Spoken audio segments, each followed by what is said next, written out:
It's the problem, resulting in stark disparities in access to justice. Those unable to afford lawyers often navigate the complex legal system without adequate support.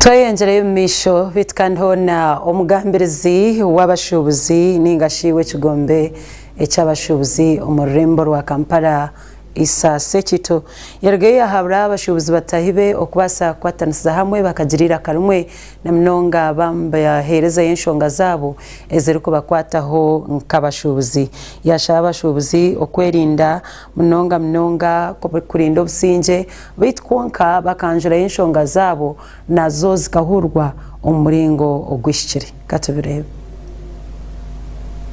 obwesharingo bw'abashubuzi omurembo rwa Kampala bukiriyo kandi nubugenda omisho wari kufa enshonga zitali zimwe na zimwe bari kugira ngo bakargayo bashitamaho na mukuru w'ihanga rya Uganda His Excellency Yoweri Kaguta Museveni tuhaburwa babaraganisa babaraganise nkonkano kushikaho bwambwenu tubakarebaga mpinduka yona hamwe na necho kugarukamu ekikuruga higuroko wa mukuru w'ihanga rya Uganda hamwe n'abembezi babo aba Kampala wenu erizoba umnyamakuru witi abanaganiraho n'oryo mugambirizi w'ekitongole ekya Kasita ekine ekitongole ekyo murembo rwa Kampala w'ekitinisa Isa Sekito yargaye yatushobora ahabwa ki abashubuza bamwe bakinjire kandi abandi batakinjire kiri mu Kampala basebo ne banyabo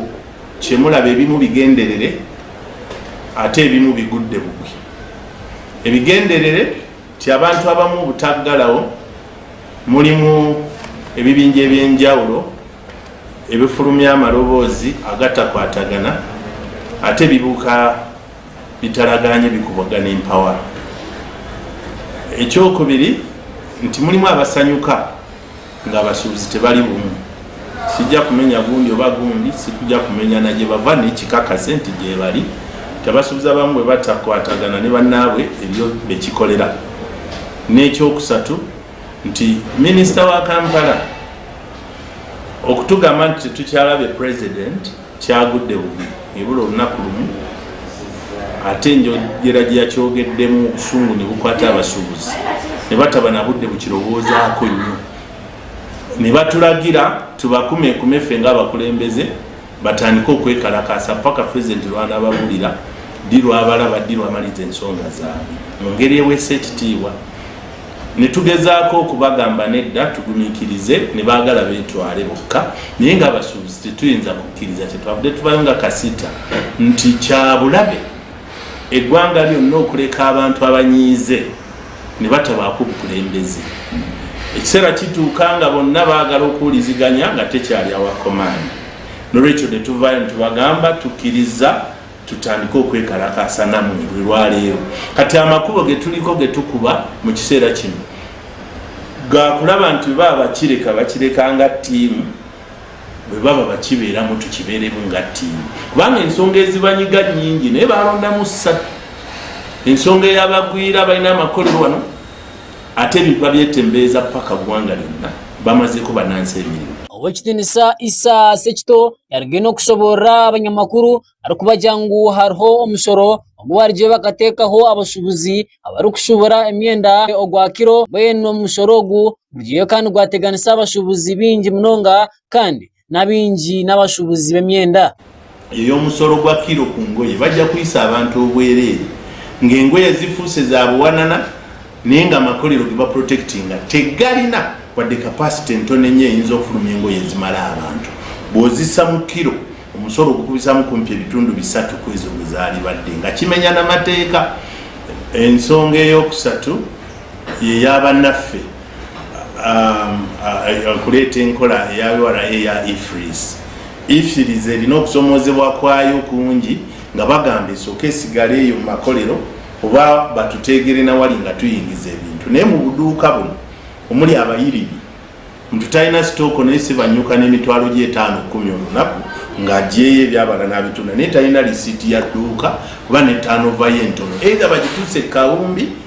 oba bagireke eyo gy'erina okukolera mu bifo ebirina amaanyi. Ensonga ezo zalondwamu si kuba si ze zinyiga zokka naye twayagala gavumenti etandike nazo bino ebirala ebitunyiga tugende nga tubifunza interest rate eya waggulu ebiguudo ebiri mu kibuga n'ebyo ensonga nyingi ezitunyiga naye twakkiriziganya nti tusooke n'ezo kati abasuubuzi bano ebizibu bikyaliwo ne bwe banaggalawo leero oba nkya gavumenti nga tebimaze bisigala bikyali bizibu kyekitugambisa nno n'olwekyo kati tulowooza ti mwabagamba nti mwategedde abagamba nti nno waliwo ebibinja by'abasuubuzi ebyagulirirwa ti oda gyebiwa tekyalina makulu. Isa Sekito n'omugambirizi w'ekitongole eki ekya Kasiita yagenda okuhabara abashubuzi nga bakukinga bakinge ebishumulizo byabo babiike hale okugira ngo abandi batakiriza kubugwaho bakacwa amazu gaabo bakagahenda bakiba emishuburo yabo ngokonka batakagira okuteganisa okubateeka amaduka agabandi n'okuteganisa obusinge bw'ihanga lya Uganda. Ebizibu bikyaliwo ne bwe banaggalawo leero oba nkya gavumenti nga tebimaze bisigala bikyali bizibu kyekitugambisa nno n'olwekyo kati tulowooza ti mwabagamba nti mwategedde abagamba nti nno waliwo ebibinja by'abasuubuzi ebyagulirirwa ti oda gyebiwa tekyalina makulu kakati sibe baffe omuri Kamwenje ahari Kamwenje Dinare Catholic Parish obwabire nahamisiriza emyeto kugira ngo bagume nibaha ekitiinisa abantu bakuru kandi bagume nibabareba nk'enshonga nkuru ari kugira ngo emiti emikuru niyo erikwegyesa emiti emito nahabwekyo obutumwa bwa Bishop katumukongere okubukureetera abato hamwe n'abakuru nibashabwa obutaguma nibatwariza kuba abantu abakiri omu myaka y'abakirinju ahabwokuba nabo mugasho munonga omunsi yona. Ebi n'ebindi bigambirweho Bishop wa Fort Portal Diocese atayayire omuri Kamwenje ahari Kamwenje Dinaya Catholic Parish. Omukoro ogu gwebembirwe St Thomas Aquinas SSC kandi babire nibasiima kumara emyaka 20 muhereza hamwe n'ekelezia okwijuka ekiro ky'abagurusi omunsi yona. Papa Francis omu butumwa bwe obwarabize Bishop Dr. Mhirwe Robert Akiki wa Fort Portal Diocese ayorekere ku ekelezia nejuka abantu bakuzira mu myaka kugerera ahari Ana hamwe na Joakim ababire bari bishenkuru na nyinenkuru ba Yesu Kristo kandi abo mutano mu kelezia. Siko Papa Francis akarangira ekiro kinu bulisane okumalira ya Julai mwaka mu ekelezia ebeke sane okwijuka abantu bano abakuru. Bishop Najang kuri abantu bakuru batariho n'ekelezia kabiri tariho munangwa nitwe tukabiri tutariho kandi natusaba rorangu tusibe ruhanga rw'ekisembo ky'abazera baitu bano besengutu n'abanyakubitwe habwokuba kakuba kubatarabiro neza ukwetangatanga turo ayongire yashaba abantu na mnonga abato obutangiriza abagurusi bitu babatware nk'ecyo kureberaho gukora birungi so kana tekeza n'umukira unawenda binge bya kukiza kandi usobora kuonyana eno ndugufu Tito Papa wao makuna gamba umutwe do not abandon me in my old age wotanaga umukekurwana kurusi wange kandi msikikire hali zakuli ya zani mugumu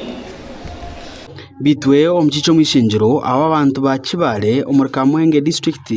onarebo abgaba Cuthbert Milembe ahamize bakirinju kuna government nebijuka nk'abantu bomugasho nabona uko kutashira President Museveni kubongera ahakasente kabakirinju bwe na government ya NRM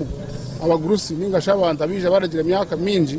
nayo erabakunda kandi erabamanya bimanya ngo abantu bingi bamazire kugoborwamo kandi nabandi baraza kugoborwamo mbwenu nyowe tinyine okwerarikirira kandi tinyine okubusabusa nk'orubaje rwa gavumenti nagwo rurahereza abantu bakuru ekitinisa kandi no mu gavumenti abantu bakuru tubinemu ekitinisa president witu n'umuzeyi weitu umuzeyi mukuru konka umuzeyi w'obwenje kandi acayibembere hanga kurungi so nabwo eco twine kugira ngo abagurusi bitu twaguma twabasima kandi twabateme ekitinisa kandi twabateeka onka gavumenti nyowe ninsima obwembezi bwa Museveni obwayibembire abantu mu myaka eyamazire mu bwebembezi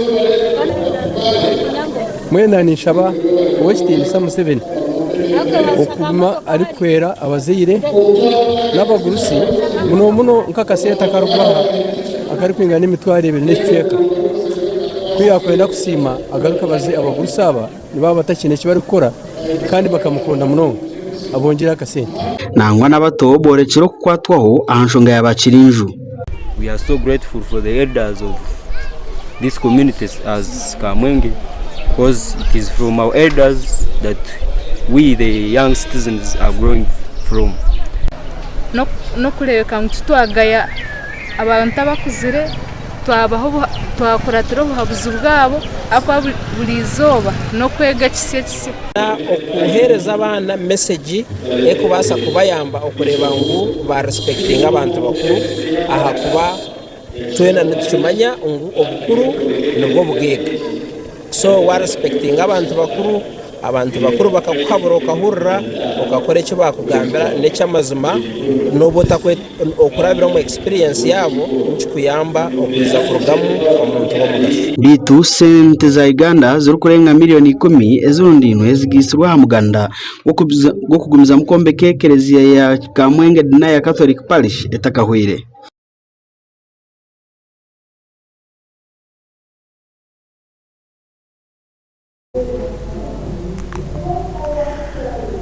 Abebembezi bo mu rurembo rwa Kampala n'ebicweka ebyetorire bargayo no kurambura akatare akarubaga nko muringo gumwe gwo kongera kutungura ebikwatirine n'akataraka.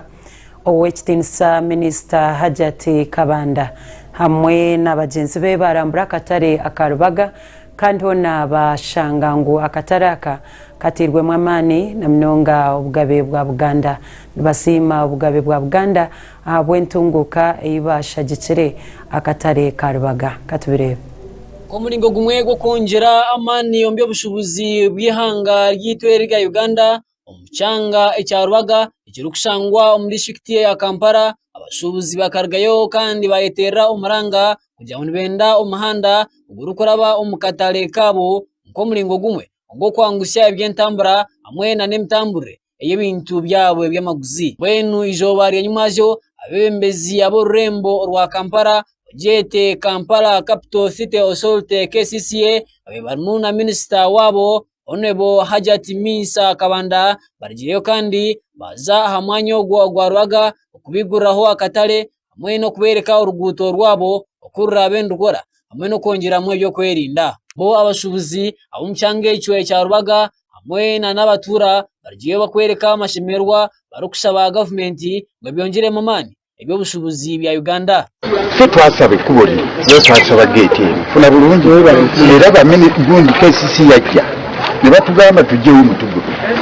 ne tukizira tulinda batugirewo mutyo bakubagirewo muteka abachi funa bulungi era ba engineer tulimu nabo tutwetage kubori ngo ligende ligwe kulinali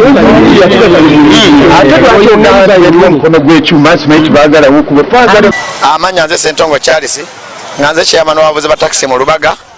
so nole nsonga naffe tubadde wano nga minister alambula akatale ne parking nenga nafa ba taxi tugezo okulabanga engeri gye tubanga ffe tutambuza abantu ffe tuleeta abajogula ebyennyanja abajogula amatooke era ffe tulina obbatwala naffe tusabanga abavuzi ba taxi mu Rubaga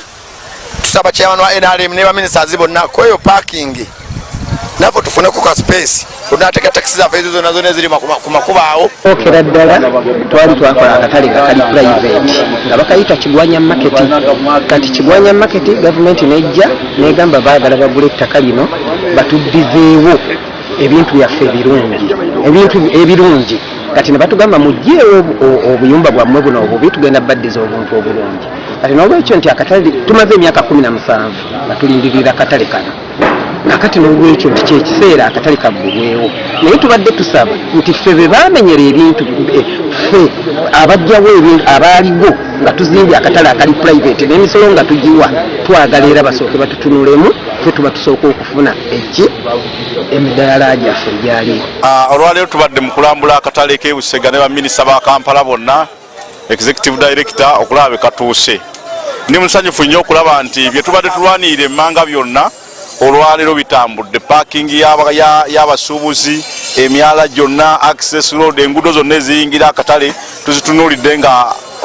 contract gwe baakwasa olwaleero byonna ali mu kubikola bulungi. Ndi wano mu katale k'ebyennyanja ebbanga lyonna mbadde ne wa president mutegeeza nti akatale k'ebyennyanja kalina abantu bangi, akatale k'ebyennyanja kalina abantu abali mu 3,000 nga bw'okalaba era mbadde kuba akatale kali akapya baateekawo ab'ebyennyanja bwe bakolera balinga 50 naye bw'otunuulyako emmotoka zokka ze bayina abantu mbadde nkyogera yonna n'ew'omukulu nga nkimugamba. Wenwe minisita w'orurembo olwa Kampala ow'ekitinisa Hajat Minsa Kabanda aligiye no kusima Bwakabaka bwa Buganda ab'okuteekamu amaani mingi munonga mu by'obusuubuzi bwa Uganda hamwe n'omururembo olwa Kampala arikugira muno bayambaho gavumenti mbukande ekintu ekyo nicho bakuwambenda omuntu nguka yabo. Kiraga Ssaabasajja Kabaka nagaliko Naggalabi nakati ebituukiddwako nti banka zikoleddwa akubiriza abantu okusimba emmwanyi ayigiriza abantu emirimu egy'okkola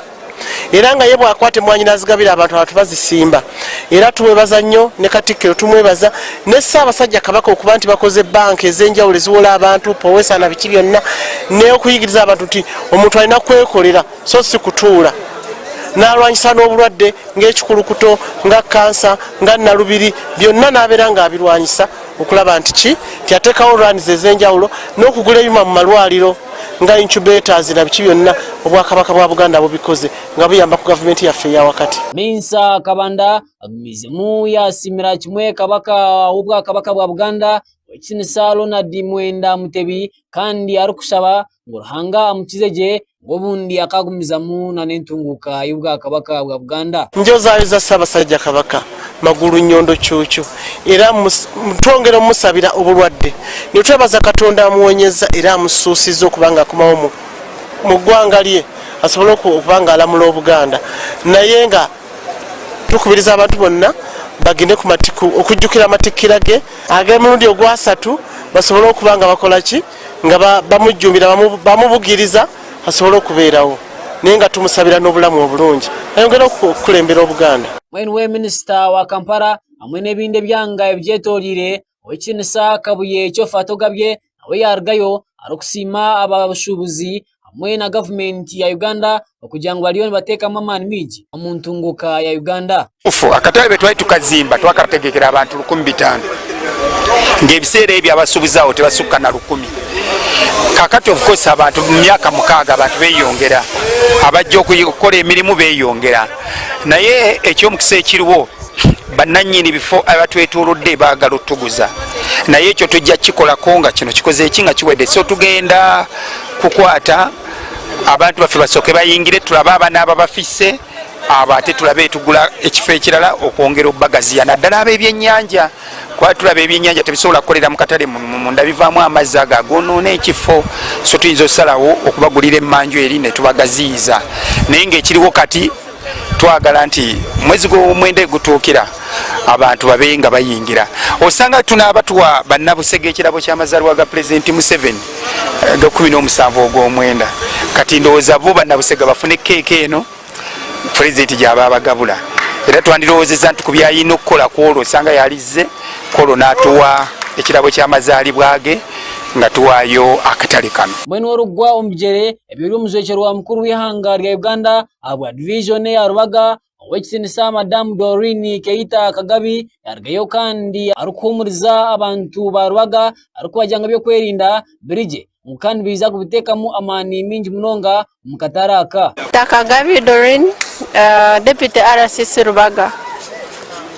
mumbuzize ebyokwerinda first of all tetunaba kuyingira naye tuli mu ntegeka nga bw'owulidde minisita kati tuli mu ntegeka kulaba nti abantu bakola ki bayingira security ekiddako tujja kutuula tulabe nti ebyokwerinda biri ki bulungi kyetufubye nnyo okulaba okukola nti akatale kali safe. Hawa GNTV yagarukotya ndi Clinton nawe mjomba. Webnonga Clinton nawe mjomba habwa mahurira go bitkande ebitongore birukwereza obwezi omurembo rwambare nebyo kuchondozwaho kureba emirimo yabyo yaba eriyo mu mateka nari etari mu mateka. Kandi omuhwezi w'omushekera wa presidenti omurembo rwambare yargayo yahaya nagira ngo nayenda kuhamya je kureba ebitongore ebi byaba bitakushisha bugabe bw'abantu byaba nibihereza obwezi abantu baburijo nabwo kimanywe katubirebe. Ebitongore empabwezi ebikushanga muri kibuga cyambare nebyo kutanga kuchondozibwaho kureba esente ebizikwehoreza nizikozesebwa aryabo abakuzehoreza ngo bazikozese. Ebi byagambwa orugombejere by'umushekero wa president omukibuga cyambare okinsa were yahaya. Tusoko kwebaza badona abateeka sente mu ggwanga naddala eri abantu baffe abakyalite. Omulimu guno gwa bwanakyewa so gavumenti tutwala obuvunanyizibwa okulaba nga tulondoola okulaba sente gye ziva ne gye zituukira zikola abazifuna is there value for money then bamala ozifuna projekiti zino bazikola bulungi bazizimba bulungi bakolaganira wamu ne gavumenti local government gye baba bafunidde amabaluwa okulaba nga batambuza organization zino. Yashaba abo abakusinchirwa sente kubasa kwani bakora emyogo etari emwe n'emwe kokombeka emizigiti okombeka amashomero okora za naikondo base kwani babikora mu kitari ekyo baba mbere televizivu. Deni abana baffe kituyambye nti sente zizze sente zino bazikozese bulungi kizitukirize badona abaziweereza okulaba nga bongera okusiga sente mu ggwanga. Oba bakuwadde okuzimba omuzikiti zimba omuzikiti, oba bakuwadde okusima borehole simira ddala borehole. Twewala abantu baffe okugenda nga mukuba emizikiti ebifaananyi nga lesigo waguzimbye. Twewala okugenda ng'okuba ebifaananyi borehole nga sigo wagizimbye. Twewala okukuŋŋaanya abantu ne mubagamba nti mubayamba naye ng'ate mubaliirako buliizi sente. Ekyo mu ddiini kikyamu. Ne mu gavumenti oba tolaze buvunanyizibwa era n'omusango. Yahaya yargayo yagira ngo baza kutandika no gukora ibikokwete byahanguto aho kushanga ngo abantu abakuba kutunga sente zempabu yambi babura kuzikozesa emyogo ebeje kwani bazikozesa basakwana bagura amamotoka bahendera bareseza butando hanguto hamwe nebindi. Soka tugenda tandika okukola ebikokwete ekisooka okweyisa obulungi ku nguudo. Tujizudde ezimu ku accident ku makubo ziva ku baana bano abamu bagula emmoloka nga tebanneetuuka abamu bavugisa kimama. Ekyo ebikwekweto twamala okulagira RTO ne traffic okulaba nga bakwasisa amateeka ku nguudo. Abaguze emmoloka babeere n'ebisaanyizo n'ebibogerako ku mmotoka ezo. Then ekirala oba bakuwadde ozimba omuzikiti era otwale ku sawa ya commissioning oyita abakulembeze n'abataka balabire eddala omuzikiti gw'ozimbye guli worth sente zozi ze bakuwa. Then ekirala ekiddako nti borehole baba wa sente z'okuzimba borehole naye ate ne muddira borehole ne muteekayo ebidomola. Eno olaga dona nti osimye borehole naye ng'ate wansi waliyo ekidomola ekiddugavu ogenda okumaliriza nga bino byonna byonoona erinnya ly'eggwanga byonoona n'erinnya ery'eddiini eri abantu abatuwa sente. Nkokushaba abo boona kubasa kwani baba mazima bakabasa kwani bakora ebintu ebibakusinchirwa sente ngo bakore. Yajangwa ekikokwete eki obara kwatwe naza kurara yatwarwa omumbuga z'amateka kandi abasekwa na junanizibwaho nk'uko amateka garugamba. Katongera bakubiriza abo byonna gwe tunaakwata ng'akola ebintu bino ebitakwatagana tozimbye muzikiti sente oziridde. Borehole oteekayo bidomola ate ekiro ne mujjawo omutwe gwa nayikonto ate ne mujjawo n'ekidomola ekiddugavu. Mwewale ogenda okukubanga emizikiti egiwedde ebifaananyi ng'ate bakuweereza sente ezizimba omuzikiti. Kino we tunaakukwata obujulizi ne bukuluma tugenda saba tukutwale mu mbuga z'amateeka ku poliisi fayiro bagiteeketeeke egende mu kooti bakuvunaane era omusawo gunaakuluma bajja kusiba emalugu. So kati nkubiriza bannayuganda bonna twongere okulondoola abaana bano abakyalite okulaba nga bakola ebintu ebituufu. Naddala mu Mbale kisusse abaana bakola obumenyi bw'amateeka